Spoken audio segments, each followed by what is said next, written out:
What's up, everyone? Do we have Jared here? Yeah, I'm here. All right. Got the Shindig t-shirt. So I will not make this very entertaining because I have extreme brain fog right now, everyone. So dealing with post-COVID effects of brain fog.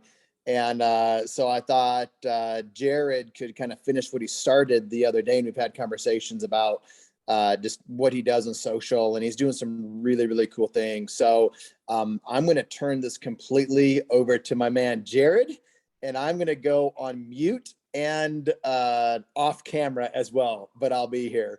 So Jared, why don't you give yourself a proper braggy introduction? Because I am not in the state of mind to do it, my friend. All right. Well, thanks, Eric. Glad you're feeling better and keep up with that post-COVID, man. We're happy to have you. So let me just work on my screen setup here. Let's see. Caleb, are you able? I'm not sure if you can hear me, Caleb. Are you? It looks like you're accepting people into the waiting room. Yep, you bet. All right, great. Just making sure I wasn't supposed to do that. All right, awesome. Let me share my screen. So I thought I'd start us off with just a little intro about myself. And this is me right here, quite a few years ago. So little background. I've got a soccer camps business. We do camps around the country, and we drive that through videos, how-to videos on YouTube. The first comment I ever got, not on this specific video, but the first comment I ever got on YouTube was, "This video sucks." I feel like I've since gone on to do pretty good. We've had 35 plus million views on our YouTube channel. This drives our soccer camps business. This particular video, I was teasing in the guerrilla marketing conversation the other week about this alligator. I would take it to California, drag it around the beach, try to connect with people, drive traffic to the online soccer academy and camps. And anyway, it was not how a tech company does it. But at some point it got me featured in Gary Vaynerchuk's Crush It book for how I do social media, which if you're not aware of who he is, he's kind of one of the biggest people in social media. So this was a pretty cool moment for me. Let's go ahead and stop sharing that. Hold on, my notes just closed out on me. So I went from not having a clue what I was doing to feel like I was figuring it out a little bit better. And then my background now is soccer camps. I played a lot of soccer back in the day and professionally for a while. My wife and I own 2 Pure Bars in Vegas, so we have some boutique fitness experience, and then I have some tech startup background. So I'd like to share the fun a little bit and have everyone post a comment in the chat, just kind of sharing what's a fun social media moment that they've had either recently with their business or a business that they're a customer of, or it can just be something personal, like maybe your dad getting on FaceTime for the first time. So if everyone can drop a comment in the chat, let's see what the fun's up to.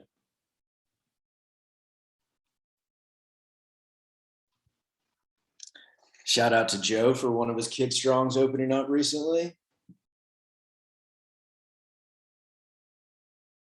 Yeah, congrats, Joe. Yeah, Heather, that walk around was a lot of fun watching y'all's videos.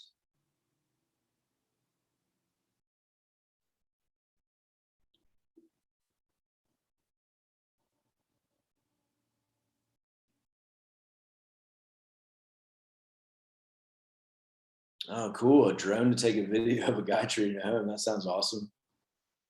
Yoel, I liked your Squid Game post I saw earlier. I thought that was pretty cool. And the next thing I'd like people to post. Oh, cool. Alex, big time in it over there. Sweet. Next thing I'd like people to post is just kind of like some things you're interested in learning about on social media, or for this conversation, or questions you might have, and we can see how we can kind of work that into the conversation today. Joe gave away something free. Love that. Let's go.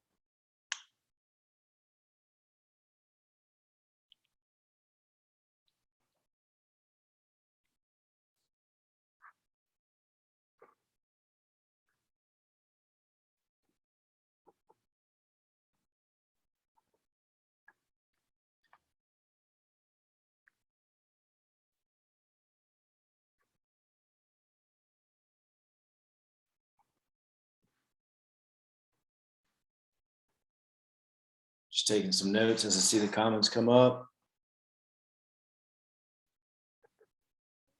Heather, I like that one about soliciting reviews without feeling like you're soliciting.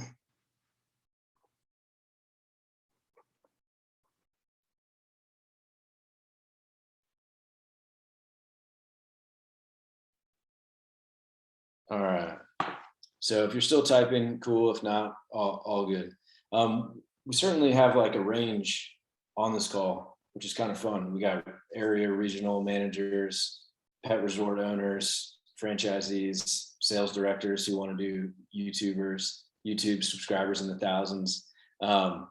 So we've kind of got like a lot of different ways we can go with this. So I've written down a few things, and then the main things is we're going to talk about is like thinking like a tech company versus just a small business, guerrilla marketing mindset on social, local partnerships, ideas around increasing online reviews, the business of free. And at the end, we're going to do just a little group assignment and have some Q&A. All right. So for me, I regularly talk about this idea of tech small. Think like a tech company, act like a small business. In that image I showed where I was dragging that alligator around California on a beach at a beach soccer tournament, that is really good guerrilla marketing for a small business. You're out there making contacts, giving out the flyer, etc. But there was no digital connection. And that's not how a tech company is going to grow to the thousands. Now, if you have a local business, you don't necessarily need to grow like a tech company would, but having that mindset as you go about being on social or doing offline events, I think is really important to have. So the way I think about social media is it's a never-ending cocktail party. I mean, you can make so many friends, and I am an extrovert. I loved the Sodak shindig and hanging out with everyone and chit-chatting. And sometimes at night, I will not get on social media because I'll just get too excited chit-chatting with people and talking. That's how I look at it. Gary Vaynerchuk came out with this book called Jab, Jab, Hook. And essentially it was like the jabs are the content, free this, free how-to video, content. And then you have that hook of the pitch, something to click, some reason to buy. I think that's really good on social. What I will talk to people about on social media is like, why are you on it? Which social are you on it? And like, who are the friends you're going to be making on it? How does it tie into your business strategy? Maybe you're Todd Baines and you've got your pet resort, and your business strategy is around providing pet supervision for parents of pets who are in like that 30 to 55 range. Those people more than likely might be on like a Facebook, Instagram, and that's the only spot I would be thinking about. So when that next kind of hot thing comes up, or Snapchat, I'm just not even going to worry about that. No random acts of social media, I think, is good here. How does it tie into your business strategy? Because it's very easy to get distracted. All right, so let's go ahead and drop in the comments the businesses that you do have and the social media you use and how you use that social. Could just be a little snippet.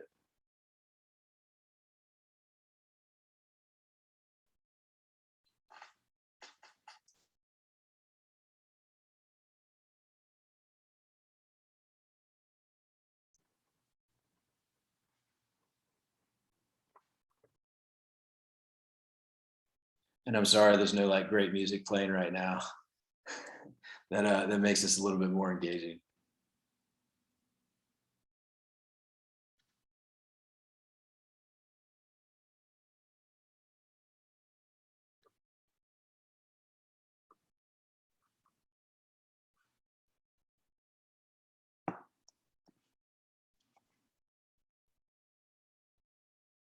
VRBO, nice.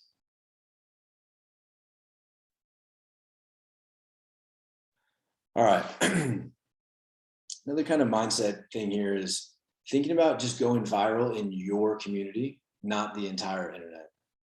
You know, that 200 views might be super huge. Sometimes I feel like we can compare our social media to someone else's, and their business goals and strategy may be way different. So the Tomasellos, when they posted that video, walking around their new salon and all their, I forget what they call it, stylists or their like local owners that rented out the space. If that video only got 40 views, it could be just like, yes, let's go.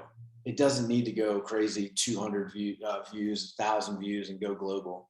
It just needs to go viral in your local community. This idea of original versus curate. So not everyone has to have custom social media content.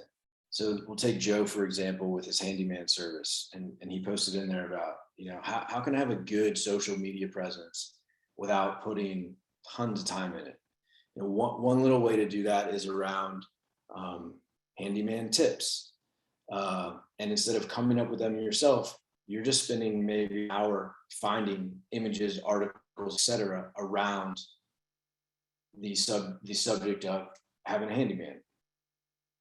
And you can get those scheduled out ahead of time in like a Hootsuite social media scheduler. But you're curating content that someone else already did the hard work for, and then you're posting it. So that's one way to do it. I would also suggest if you were doing that and you had other like local people you could tag in at some point, that's kind of an interesting thing to like gain a little momentum. But spending like batching your time to come out with some of the curation stuff, Joe, I think would be helpful as you schedule it out. So Jared, if you don't mind, there's a thought called skyscraper content, which is basically taking other people's content that they've made and that's in your niche and just making it better and personalizing it. That takes a lot of that having to come up with stuff off your plate. Some people say it's kind of messed up, but the idea is already out there. You're just making it better and making it your own. I think that's great. Yoel, will you post a link to that service, that site you just suggested in the chat, please? Well, it's not a service or site. It's just a thought process. It's called skyscraper content. I'm taking content and I'm making it your own, basically. Oh, okay. It sounded like it should be a business. I Yeah. like it. I've referenced this term, delegate genius. You know, if you're able to share someone else's post or someone else's genius, it's not always your customers hearing directly from you, and that can make you look good in a certain light. Yeah, like Bob Vila or something for Joe. Yeah, that would be great. That would be great.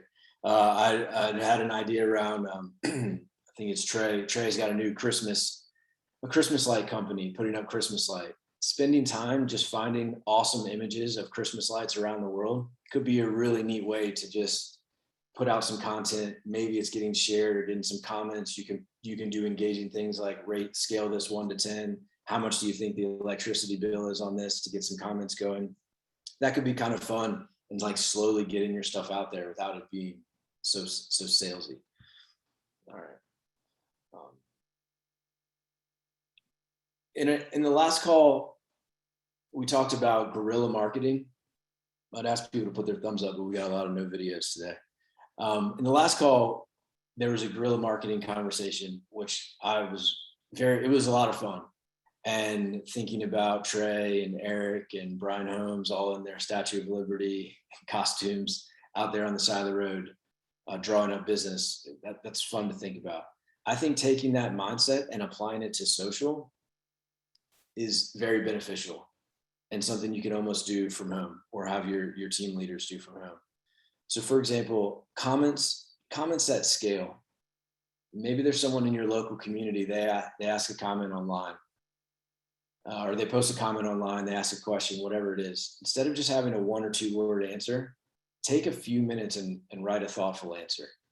And I would write it almost the way an ad might break down. So you start with like one sentence, could be like the headline. new paragraph, 2 to 3 sentences, and then another paragraph, which has more meat to it. But maybe instead of taking a minute, you take 3 minutes with the mindset that other people are looking at this. And if your comment is standing out in the thread, because everyone else's comment is like, awesome, great job, and yours is a little meatier, maybe a few more people are going to read that and you get a few more brand impressions. Yeah, that's a hard thing to kind of like track, or what's the ROI on that, et cetera. But you do that enough times, and people that are interested in your world, they start to see you giving value, and that counts.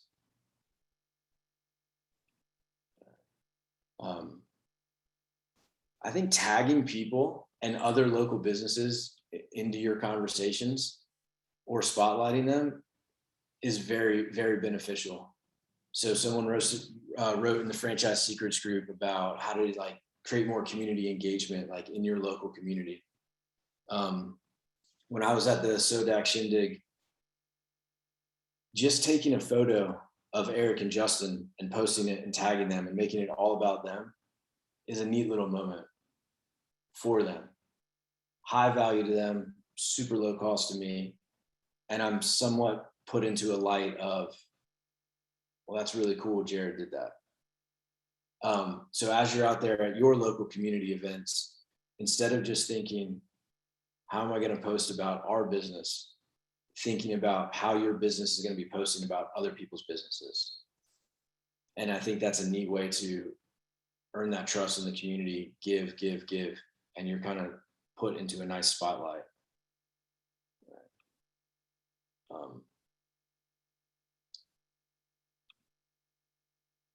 When you are in person, I think when you give out a flyer, it shouldn't be, here's a flyer for whatever our offer is.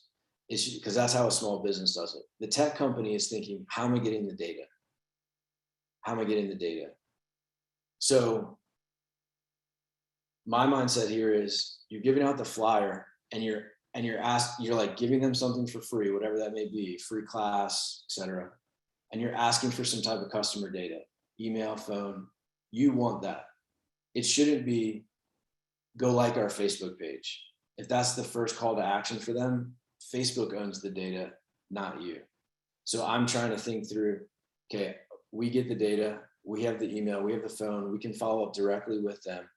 And then maybe once they filled it out or whatever it is, that like automated reply that's kind of friendly links into your main social media account. So it's like collect the data, then send them to social, versus get them to social and then hope to collect data at some point.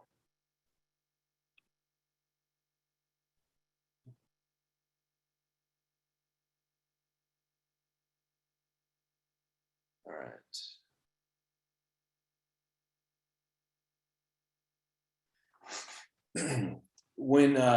When it does come to events, like we've had this problem at Pure Barre where there'll be a team event or they're in a community engagement event and there's no social asset after. There's no photo, there's no team photo posted. And it's like everyone had fun, but it's so easy to get distracted. So I'd recommend to us as leaders, like in your operational code for like your pre-event checklist, have it where the person who's going to be leading the event or going to be there as a representation of your company, have them set an alarm in their phone to take that photo or to post that photo, just to increase the chances that it actually gets done, because it's too easy to not do it. All right.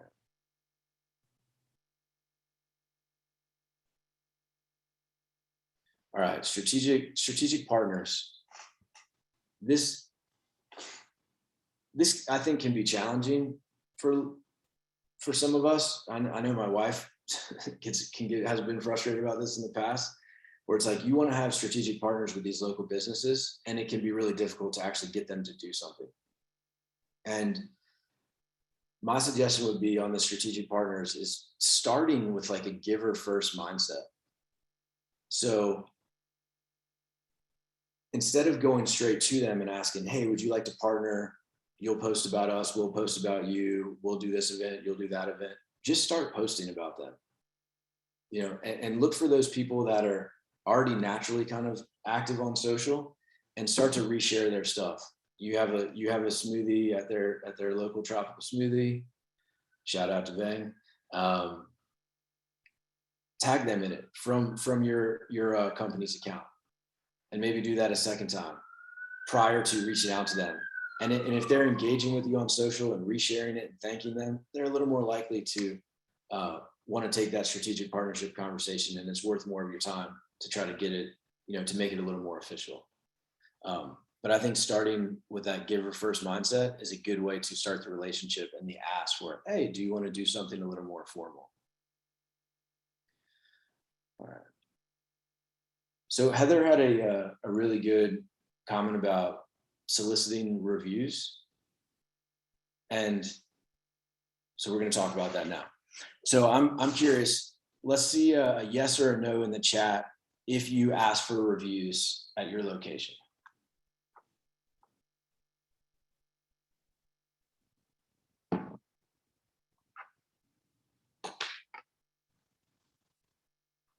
Okay, a lot of yeses. Indirectly, yes. All right. Okay, so without looking at operational code and how you ask for these reviews, lots of times what I see happen is, hey, glad you enjoyed us. We'd love it if you could review us on Yelp or Google. If we ask someone to do that, either verbally or in a text message, just that type of ask, I feel like sometimes their frame of mind is, all right, great. Now you just put some work on my plate. What am I going to say? Where am I going to go? Which one should I do? How do I blah, blah, blah, leading to less people actually doing. Also, sometimes the automated review us text goes out or email before we even know if they had a great experience. And that would really could send people the wrong way. So one of our partners who does our operations, his name is Steven. My kids call him Uncle Buddy. And his dad's car repair shop is in New Orleans. They hardly had any reviews when he took over there. They had no operations. And in the operating system and the operating code, at some point he put in a follow-up process. So after the client gets their car back, they don't ask for the review. There's no automation that goes out. It's a 2-day check-in from a sales rep. Hey, we just wanted to check in and see how it went. How are things going for you with your repair? Something like that. If that repair is negative, now they get to try to save it and win that customer back. If that repair is positive and they say something really nice, then they reply with the script that is asking them for feedback. And instead of just asking, they actually put the link right in there. So it's like one tap and they're right where they need to be to post that review. They essentially, I don't know, they have like 98 Google reviews now. They got like enough of what they needed to do. But that was really helpful because part of their challenge was they only had repeat customers. They weren't really getting new ones. So now that the younger generation that was actively looking at reviews, they now have quite a lot to see. Hey, they're 4.8 out of 98 reviews on Google, which I think is pretty good. So I think putting it into your operating code for your sales reps and your team members to do increases the chances this stuff is actually getting done, and then increasing the chances that you might get the reviews.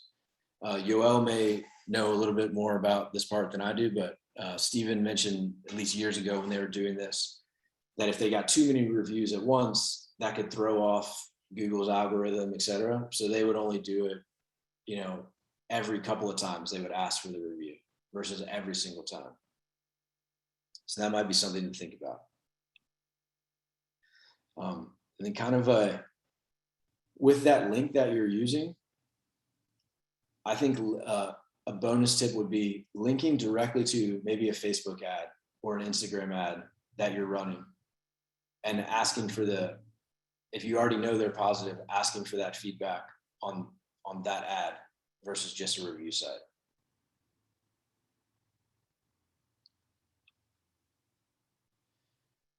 Heather, I'd be curious on your thoughts around what I just shared there, if any of that was helpful or not. Yeah, absolutely. We actually just purchased our first vacation rental house and set it up live. And we have 6 bookings in the next 8 weeks. So we're super excited. But that was the question about how to, with my tenants, it's a little bit different as far as soliciting reviews because they're the business owner. So they are in charge of getting Google reviews or soliciting reviews. And we do have a survey. It's interesting. Somebody just said that they use Gatekeeper and Web Punch, and the customer only sees the link for the review if it's a 9 or 10 out of 10. That's awesome, if not a little tricky. But unfortunately, our corporate, our franchise partner sends out an NPS review to our tenants, and they are not as nice as that. We get all the unfiltered information, but it's not posted publicly. It's just for internal use, obviously. But, I think it's just tricky with guests staying at a vacation property. You want them to have a great experience, and human nature is such that they may not reach out to you if that's not the case, or they may post something even if you've tried to remedy. So it's a little bit tricky, right? Oh yeah, and I mean those types of systems, like VRBO, Airbnb, they're so efficient.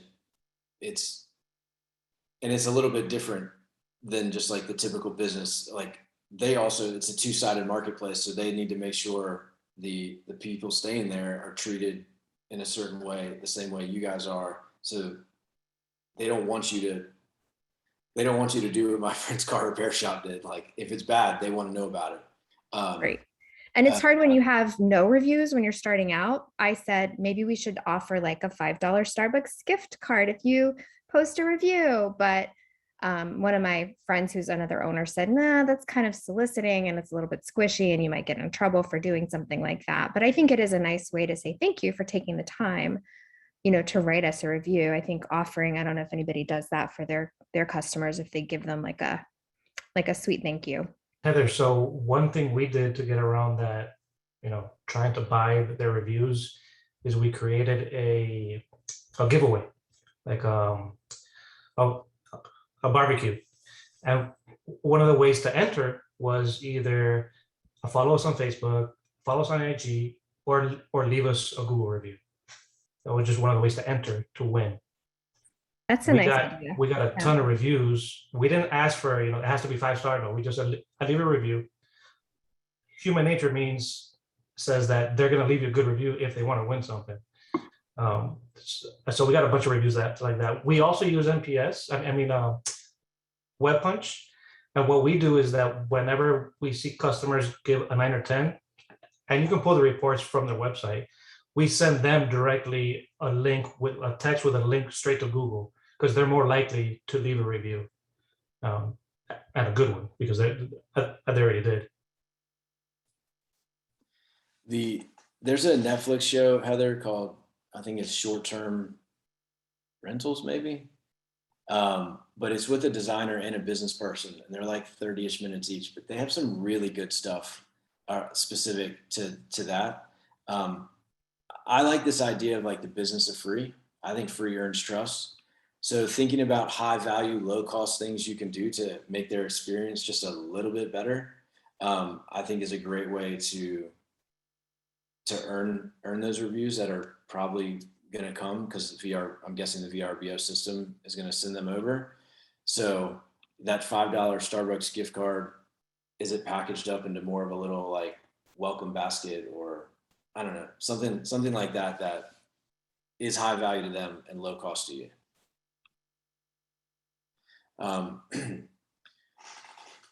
So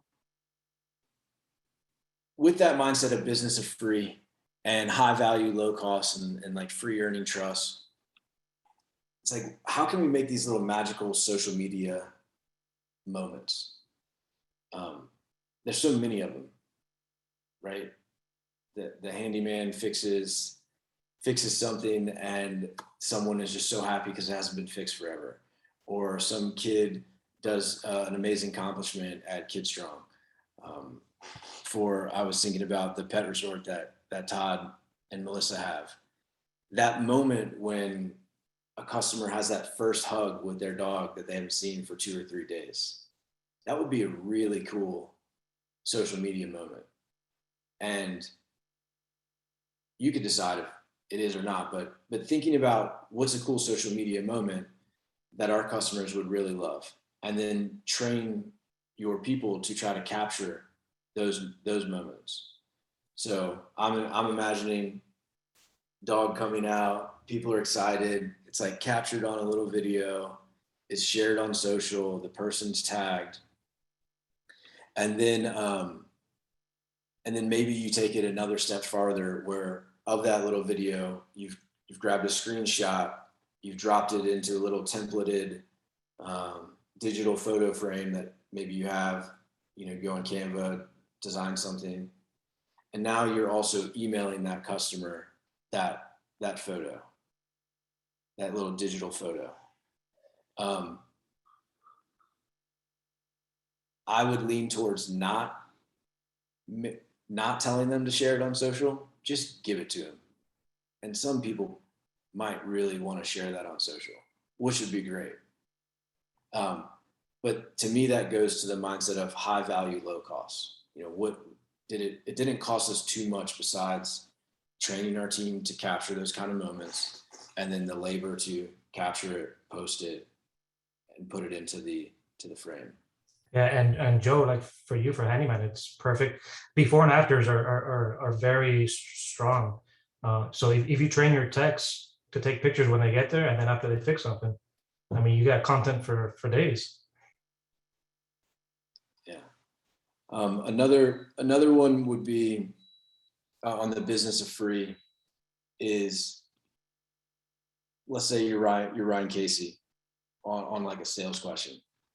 You see a sales question go out in a digital community you're in. Instead of answering it short, you answer a little more in depth. And instead of answer with the mindset that even though someone's probably going to pay me a lot of money for this answer, I'm still going to answer it. And I would suggest answering it in like a Loom video. You can get it off quick.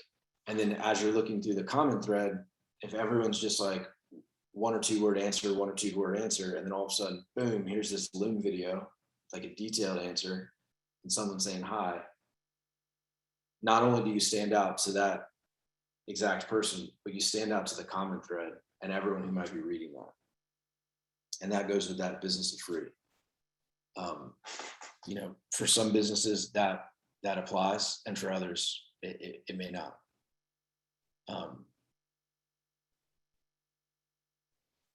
All right, so before we get into some Q&A, I thought it would be fun.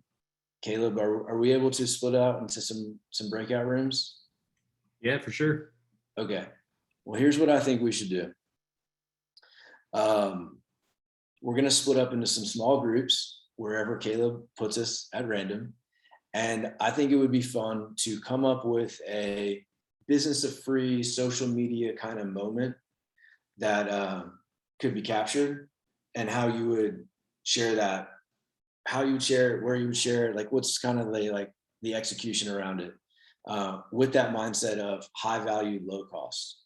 And I think when we get into our groups, what I'd like is whoever is the farthest away, no, we're going to say closest. Whoever is the closest to Spearfish, South Dakota is the business that we use as the example.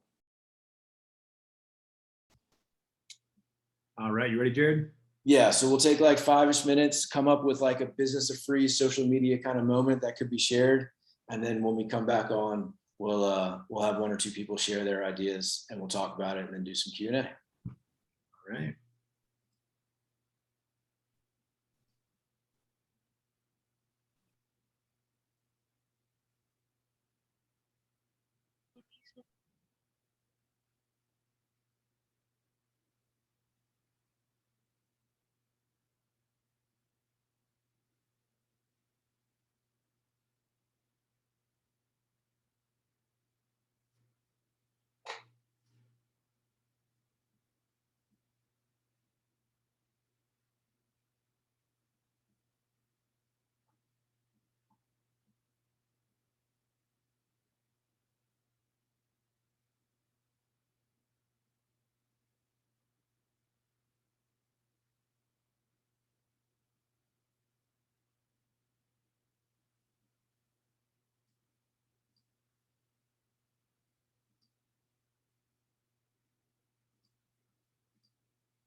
Eric, how you doing, man?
It's like poof, and then all of a sudden we're back here. All right, welcome back. Well, let's see a hand or two of who would like to share an idea they had. And if no hands go up, I will call people. All right, Terry. And mute. Really raised hands? No, so Art and Heather and I were in a room together and just great ideas. You know, I'm in a really, really sexy business, laundromats, and not a lot of opportunity there. Heather came up with a great idea on really actually sharing Facebook posts and tagging people in them. Not a lot of really fun things to do with it. I'm not the franchise owner, but again, using Facebook as a platform, our owners had a lot of success. Terry, they're in the perfect spot for before and after pictures. I know, Wow. I know. Dirty Hey, clothes to clean clothes. Let me take a picture of your dirty underwear and let's see how clean our washers can get. No, I'm teasing. I bet you we probably do have a lot of young athletes, soccer players and things like that, that really get muddy. So I love that. What a great idea. But yeah, and I think I'm going to suggest that highlight some customers, do some before and after, share that on Facebook and tag people. Yeah. Well, we have had success. The most success was really just sharing, you know, fixed price, $5 Wednesday wash or something like that. And that's really driven some good business in, but I don't think he tags people. So I think we need to do a better job of that. You do free giveaways that will do your laundry for you. Pass them out to all the local businesses. I Or someone know. do my laundry for me. That'd be great. I'd sign up. Well, I loved what we talked about last week with the laundromat, you know, the whole Where's Waldo thing. I think that can really drive some excitement as well. I think that's exciting. So I did share it with them. And I'm looking for a space now for a laundromat. So tucking some of these into the memory banks. Yeah. All right, nice, Terry. Got some good stuff. Yeah. Who would like to go next? Joe? Ryan? Sure, I'll jump in. So I was with Ryan and Tim, and we had a great conversation about this. Tim was 140 miles closer to Spearfish than I am, so we got to look at it from a Yoga 6 perspective. And Ryan, feel free to jump in because I won't say it as well as you did, but I really liked Ryan's idea of what he currently does as far as in the business of free. He takes his young kids up to the studio and has them be models. And so he has free modeling from his kids for Yoga 6 photos and post that content out there. And then, you know, I think just the networking, Ryan, that you were talking about with the local businesses and getting involved in supporting the local charities, just from a value standpoint, the time that you spend on that stuff can drive an insane amount of value. Obviously, with charities, it can strike people's emotions and feelings. And with the local businesses, he does a lot of sort of referral partnerships where he takes their flyers and cards and hands them out in his new member packets. So, you know, the power of that is like, you know, that means all those other local businesses are, you know, all of their customers are likely going to hear about Yoga 6. So those are some of the ideas that we were talking about. Yeah, and modeling is used loosely, like Kyler squirming for 10 seconds while Kayla says half a line and it takes 3 cuts to get it to do it. But it's mainly so I can write them off. But the charities have been really good, partnering with local ones, tagging them, getting other people in. We're starting to get back to where we'll do a monthly one. So that's been awesome.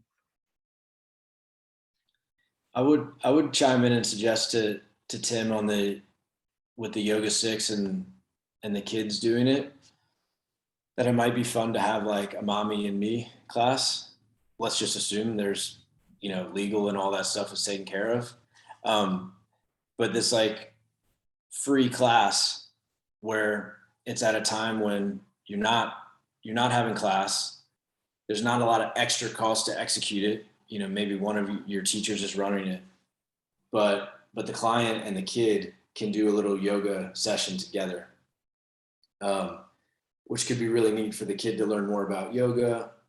The parent feel like they're helping to teach their kid stuff, and it's just a freebie. And when it's free like that, it earns trust. You create these, you could have these magic social media moments where you're getting a photo of them doing a pose, you know, action shots happening or staged, with like Yoel talked about, like a social media area where they're going to take their photo together, and then sharing that photo with them after, like directly to them, without saying, go share this on social, but give it to them, or tag the people you already know are going to want to be shared online. That could be a neat way to generate some excitement. Yeah, I like that, especially the end of the sharing the photo directly. I mean, we already do a mom and me and around Mother's Day, and we do like teacher appreciation and some other events like that. But we haven't thought about it to that extent where, you know, beyond just using the pictures on social media, we're sending it to the people that attended so that they've got that memory. That's a good idea. One thing that I just thought of that you could do is, as you take those pictures, ask them for their Instagram or Facebook and privately send them that picture. So they have it on that platform already, and they can, if they want to, they can share it right on the platform. That way you have their info. So if anything ever happens, you can tag them, but you're also giving them these pictures of them or of their children through the app, but not out to the world yet. You give them the chance to do it. I like that a lot from Yoel, and I think it goes to the mindset of tech small. Think like a tech company, act like a small business. This is where tech companies, they just like send it out, or however it just goes. It's like missing that human element, and you adding the human element and giving it to them personally in an email with a little scripted, friendly reply where you just add in a friendly note or two. It just counts for more. And we're talking about social media here. We're not talking about direct ROI and like super intense marketing stuff. This is the jabbing, you know, jab, and then you hook. So Jared, you made a good point earlier when you talked about like how taking the pictures can sometimes get lost in the shuffle. So making that part of your process. And I feel like Art in our group had a really good, like he talked through like the process of highlighting members that you do it better than I, it's your story, Art, but like he's created it so that it's plug and play for his manager. So it's not something else that they have to think about. Yeah. That's right, Heather. Yeah. Hey, Jared. Hey, Art, go Exactly ahead. that. We were talking about that in our group, just the human connection and how when we do like a member spotlight, it really brings home the human factor, and we connect with that member first before we post, and that's a whole connection, and then they're a part of it and they end up sharing it. And so just exactly what you said is what Heather and Terry and I were talking about, is just that human element, so important. Yeah.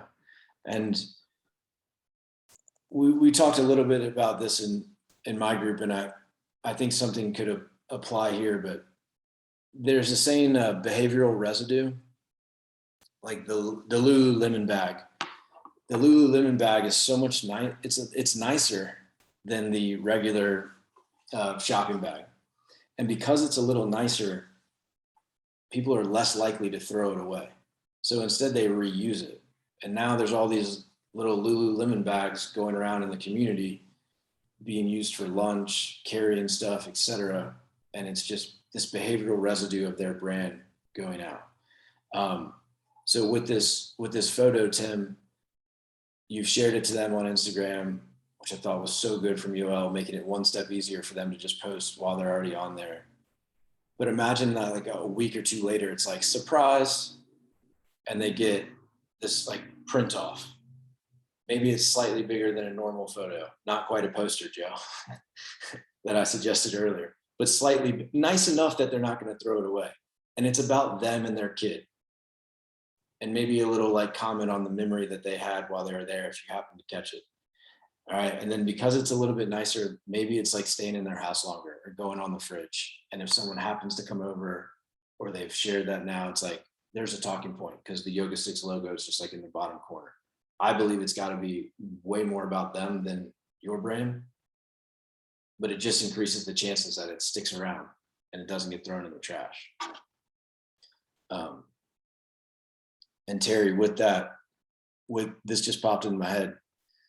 For you with your non-sexy laundry business, you know, maybe there's some business of free around a laundry bag. Whereas someone, I don't know if you guys do stuff like that, but if someone's, as they've become a customer, however you track that, maybe they get a free laundry bag. That's not a huge cost. Not a huge I love cost to you that. guys. But now when they're transporting laundry from wherever they're coming to, at least last time we talked about they're in lower income communities. So if they're leaving their apartment complex carrying the branded bag, you know, maybe that's sparking the conversation of where they go to do their laundry in a clean, safe environment. Yeah, I love it. Yes. All right. So many great ideas. Would anyone else like to share what they did before we move on to some Q&A? And if you guys could just smile occasionally, that would really help me. I feel slightly uncomfortable. And earlier it was like everyone was on like no video either. So it's like, oh my goodness, am I totally bombing this? I usually feel like I'm pretty decent up here, but You're doing great, Jared. Don't worry. right. Joe's smiling. I got that going. That feels good. It's better than your first post to YouTube.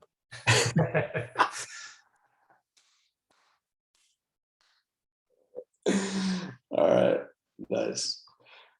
Okay, does anyone else have anything, or should we do some Q&A and we'll try to figure out how to get Ryan Casey more YouTube subs? Yeah, like I said, we should all follow each other's YouTubes, subscribe to each other. Yeah, I mean that we could do that. It's a good starting point. It's a good starting point. I just subscribed to yours, Jared. So oh well, thank you. Thank you. So let's talk about Ryan specifically for like increasing YouTube. I don't know. Most businesses, I'm guessing on this call, like YouTube isn't a big thing because the audience is local versus national or global.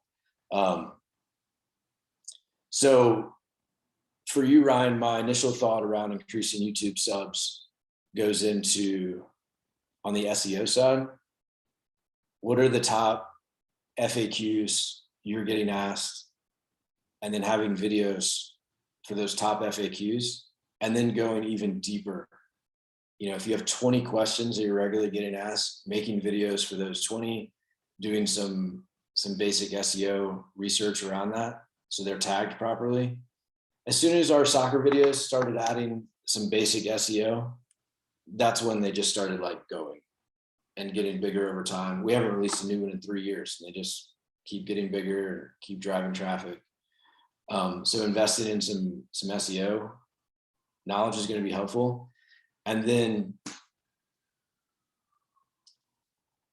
trying to comment on other people's YouTube videos that might be like in your audience demographic is going to be helpful as well. And applying that guerrilla marketing mindset of I'm going to be overly helpful in these comments. I'm going to give. And that starts to draw a little, that's going to be the small business side of growing a YouTube audience. It's not going to take you crazy high, but it's going to help a little bit.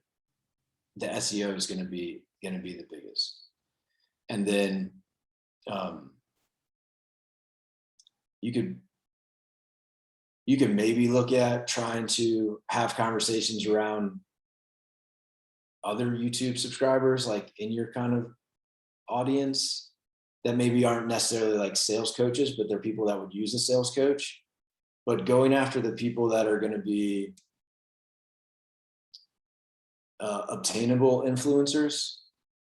So sometimes people want to go right to like the 1 million followers and try to pitch them on, I'll give you free X. And they're like, I don't need any of that. I want you to pay me 20 grand to share your video.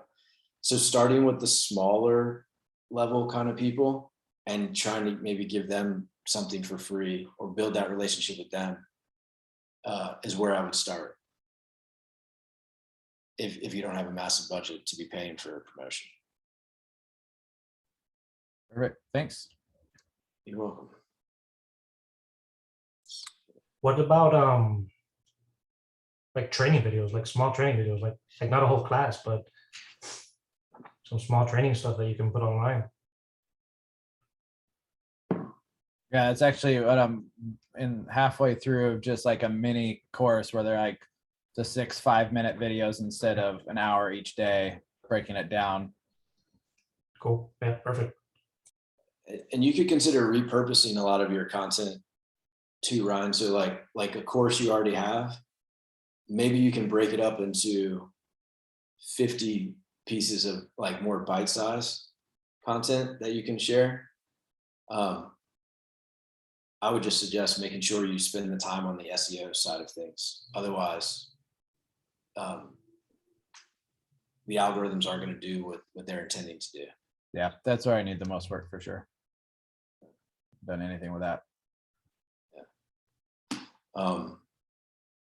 Joe, you had a question around creating social presence without spending time. I'm not sure if you're there, Joe.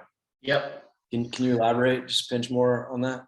Well, I guess to be honest, social media is not I'm not passionate about it, so I don't spend a lot of time on it.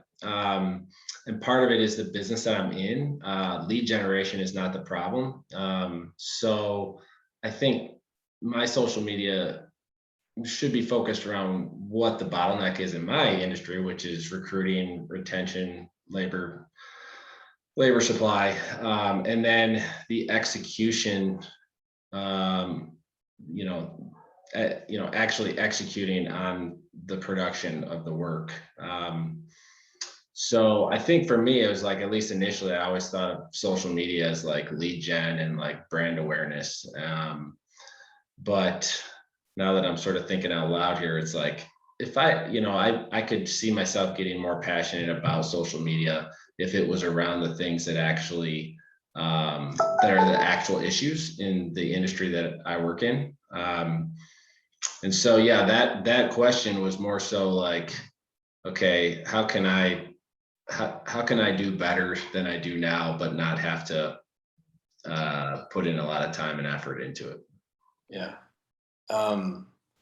So I would say you should tie it to your business strategy.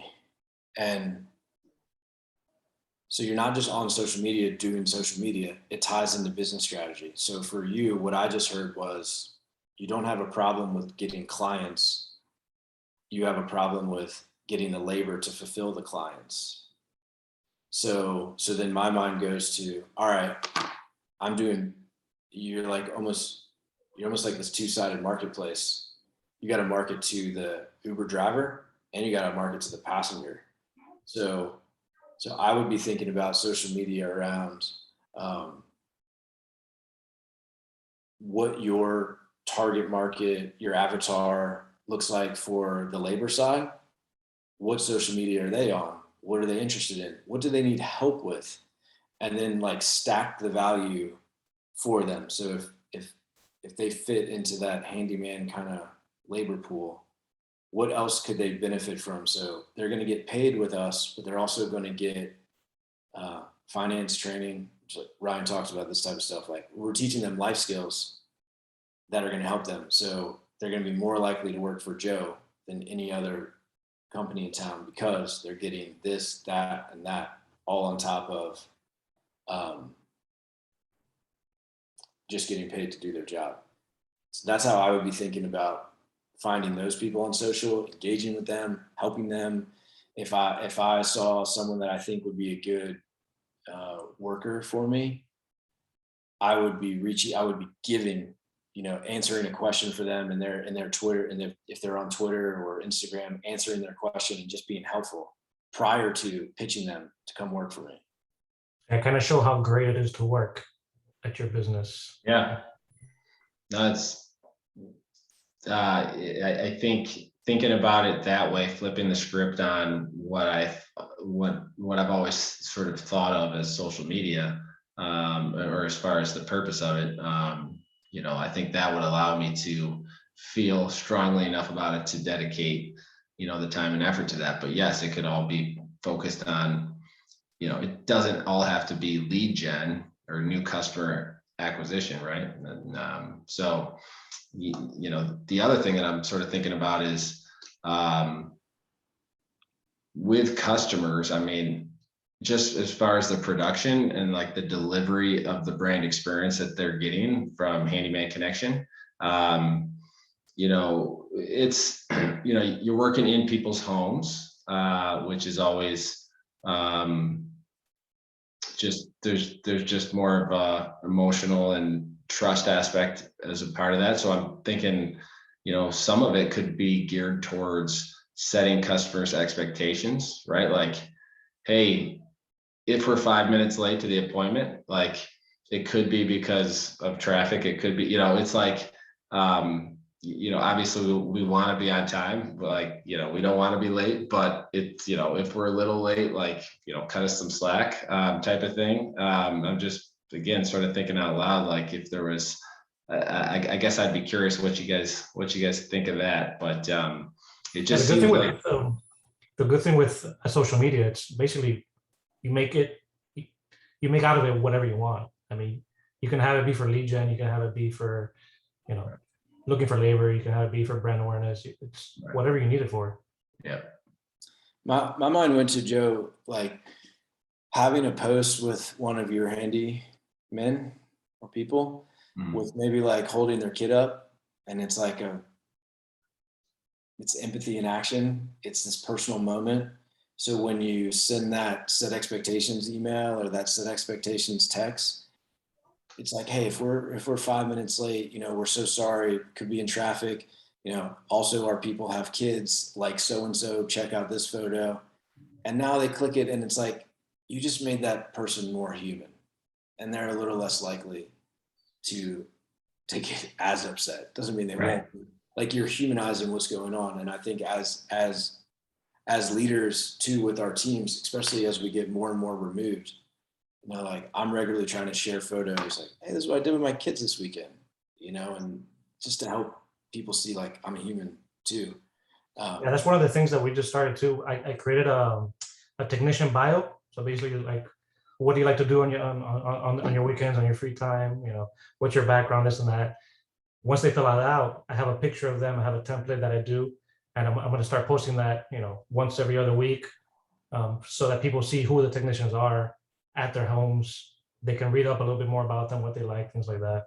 So again, I mean, you can use social for many different needs.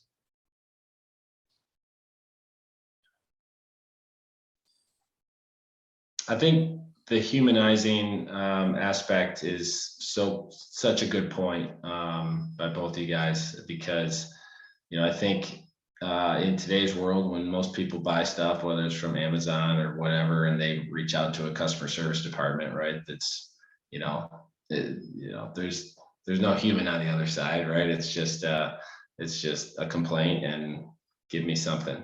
And with a small business, it's like, no, like we want you to get to know us, when we want you to see that we have families and that, we have pets or whatever it is. Right. And that really helps build that relationship, and that, for whatever that transaction is going to be. So it makes sense to me. Cool.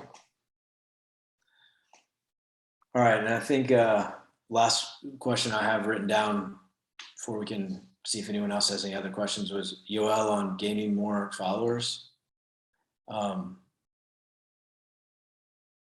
Yoel, what's your business strategy around gaining more followers, from my own knowledge? Well, it's more just for brand awareness, right? I mean, we're in Miami. There's a lot of people here. Getting our brand out to more people is really, we want to be a household name. It's basically what it comes down to. So when you have a mosquito, when you get bit, you want to think, call Mosquito Joe. Yeah. All right. I just have trouble bringing people on, even though that hasn't been my goal. It's been more educational, funny. I really haven't used it for lead generation so much, but we want to get more. Okay. So this is, to me, I'm thinking from the customer's perspective, like, do I want to follow the local mosquito company? And Right. so then that's just like a whole nother conversation. So I guess like in general, I don't think it should always be like just gain more followers. It should be like strategic.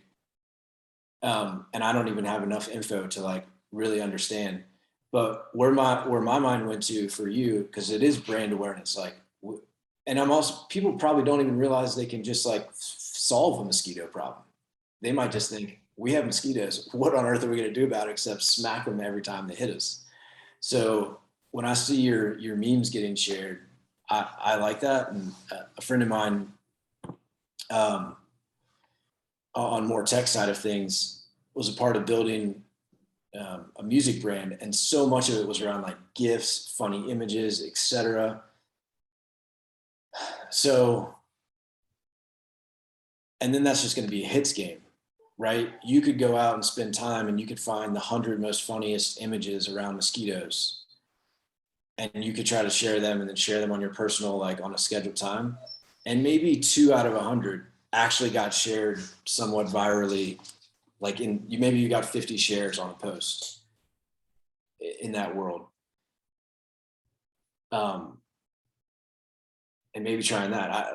It's a tricky one because you're local, it's not like, it's not viral. It almost should be like Mosquito Joe corporate should be more helpful in this type of creating the brand awareness. The funny thing is that they copy a lot of my stuff. Yeah. So that's why I'm getting like a little tripped up here, because it's like, you got really cool stuff and I love it, but you're also only able to fulfill your customer demand in Miami that I'm aware of, or the greater Miami area. Yeah. So I would be thinking around more shares for just the brand impressions, and doing that and seeing how that naturally builds to maybe some more followers. But it's kind of a tricky one. Thanks.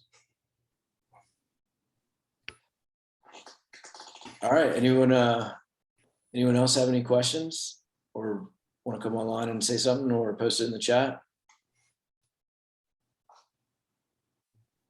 Great job, Jerry.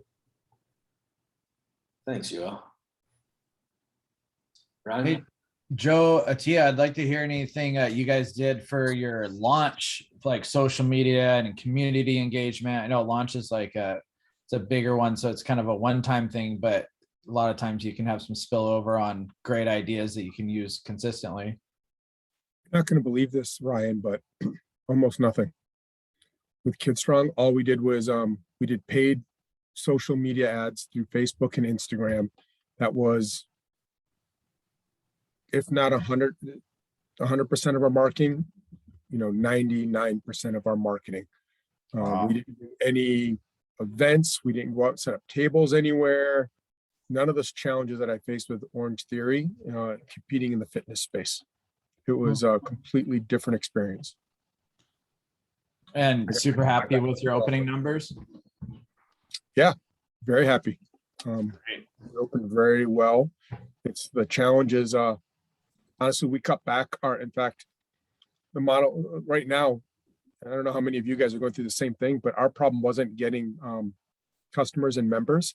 It was staffing. So we cut back on our marketing numbers for the last 2 or 3 weeks and actually shifted a lot of money towards job posting ads to try to find team members, and we're still, 1 to 2 people short from having a good team.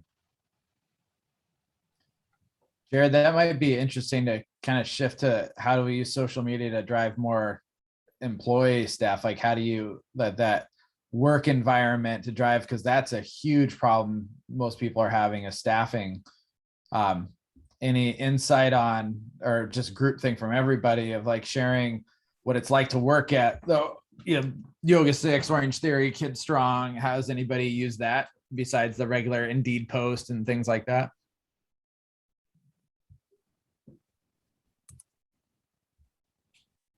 I don't have a ton extra to say than trying to highlight the things you do well. And like just recently we had a text come in from someone who moved away from us to Dallas from Vegas, and she's having a great sales career, and she never did sales prior to being with us, and like thanked us for like giving her that foundation to excel in her peer group. And then trying to take that and share it around, or make it part of the hiring process. Like these are some examples of how we got people. Ryan, what about, I'm sorry, Jerry. No, good. Employee testimonials, video Yeah. employee testimonials. Has anybody done that? They're just here's why I love working at Orange Theory, and post it on your, we have a number of applicants we get from members' kids, especially, and it's kind of hit or miss. You got to be careful sometimes, because you don't want to lose a member because you don't accept their kid for one reason or another. But Yeah, so that's one of the questions we put on our employee bio. What's one thing that you love working at Mosquito Joe? And then they'll put that sentence in there. And we post that to social media. Yeah, so we've used employee testimonial videos. We have them. So that was actually done through the franchisor, and they put them on our YouTube channel, and then we use them. We play them and send them out any chance that we can. I mean, anytime we're recruiting or interviewing a new person for the job, that's like one of the first things that they watch while they wait for us to sort of get into the conference room. But I would imagine that you could probably include that link on your signatures, and obviously and they are included on all of our job postings. So I would imagine that those have made quite a bit of difference for us.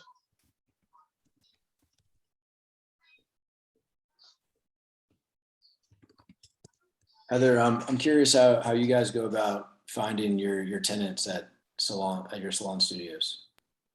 Yeah, referrals are huge for us. So like Kind Like Quality, we offer $1,000 referral to our like current members, or we call them members, our tenants essentially.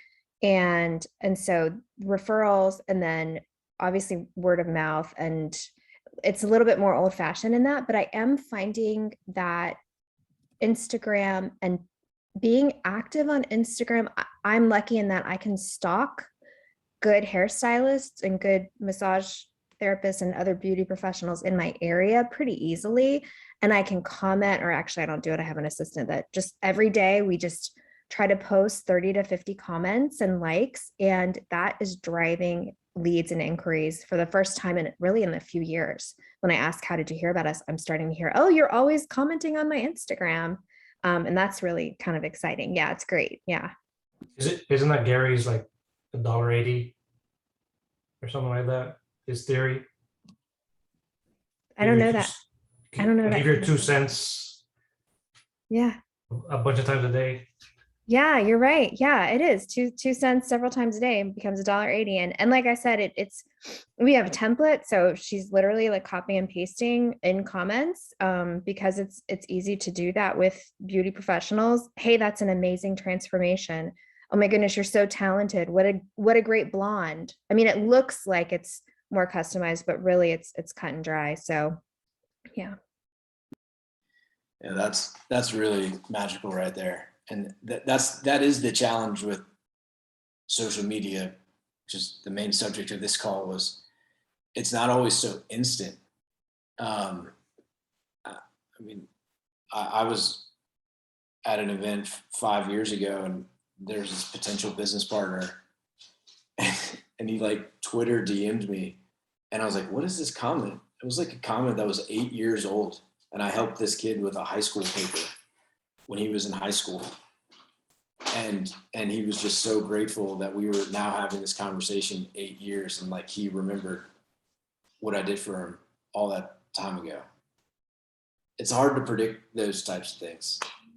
But what you're doing right now, Heather, and like how you've been at it for so long, it's like neat to see you're getting so much momentum.